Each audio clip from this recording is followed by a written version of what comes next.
Parlons à présent justice. L'ancienne directrice générale de l'hôpital national d'Anka a comparu ce mardi devant le tribunal criminel. Il a été question pour Dr Fatou Siké Camara de faire une déposition dans le cadre des événements du 28 septembre 2009. Une comparution à l'issue de laquelle le témoin s'est focalisé sur la prise en charge médico-chirurgicale avant de dévoiler les statistiques relatives au nombre de victimes enregistrées. Omar Sossine se compte rendu. Cité à comparaître devant le tribunal criminel dans le cadre des événements du 28 septembre 2009, Dr Hadja Fatou Siké Camara a été entendu dans ce dossier. Ce jour, 28 septembre 2009, elle me disait que ça tire au stade et qu'il y a des blessés. On s'est retrouvé devant une véritable boucherie humaine. Et le plan d'urgence, c'est de mobiliser immédiatement toutes les ressources humaines, matériel, en produits pharmaceutiques qu'il faut pour la prise en charge des blessés. Parce qu'en une journée, nous avons reçu plus de 500 blessés. J'ai immédiatement appelé ma hiérarchie, notamment le directeur national des établissements hospitaliers de soins, et ensuite, monsieur le ministre de la Santé, il a compris de quoi il s'agissait. Dans la matinée, nous avons reçu des stocks d'urgence pour continuer la prise en charge des blessés. Pendant les jours suivants, on s'est retrouvé pour le cas précis de l'hôpital d'Anka à 815 blessés. Toutes les victimes avaient bénéficié de soins. Et la prise en charge était gratuite sur l'instruction du ministère de la Santé. Ce premier jour aux urgences, si vous voyez les statistiques, il n'y a pratiquement pas beaucoup de femmes qui ont été enregistrées comme violées. Parce que comme il y avait des traumatismes, des blessures, c'est ça mon analyse. L'ancienne directrice générale de l'hôpital national d'Anka déclare avoir aperçu plusieurs victimes de multiples violences et qui ont bénéficié d'une prise en charge. Des statistiques ont été données dans la salle d'audience.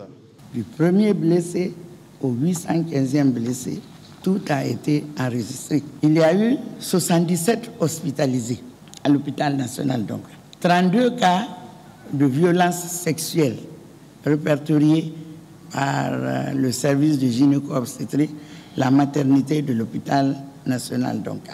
Nombre de corps qui ont été déposés à la morgue de l'hôpital national d'Anka, 34 corps. Il y a eu 77 hospitalisés, 738 ambulatoires. Il y a eu 6 cas de décès hospitaliers. Il y en a qui sont paralysés, il y en a qui vraiment sont handicapés à vie.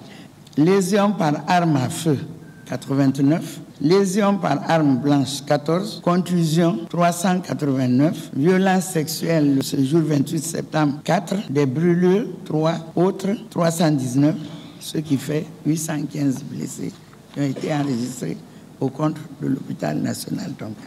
Conformément à la liste de la quarantaine de témoins attendus à la barre, Hadja Fatou Siké Camara a été la première femme à comparaître parmi les hommes qui ont fini leur déposition dans ce procès consacré au massacre du 28 septembre 2009. Les avocats du procès des événements du 28 septembre 2009 ne sont pas restés indifférents ce mardi suite à la comparution du témoin Hadja Fatou Siké Camara. Cette déposition de l'ancienne directrice générale de l'hôpital national d'Anka a été diversement appréciée par les conseils des accusés et des victimes à suivre. Nous, avocats des parties civiles, nous sommes réconfortés davantage suite à la déposition de Madame la directrice de l'hôpital d'Anka au moment des faits. Dans la mesure où elle nous a dit ce qu'elle a vu, ce qu'elle a entendu et ce qu'elle a fait elle-même. Donc nous sommes vraiment satisfaits de cette déposition. Aujourd'hui, la question que l'on se pose, c'est de savoir pourquoi toutes ces autorités, ni le médecin légiste, ni la directrice de l'hôpital, ni la tutelle, n'a informé l'autorité compétente. La justice, son rôle, se devait d'être joué par la justice. Cette confusion est voulue, entretenue par ceux-là qui y ont intérêt.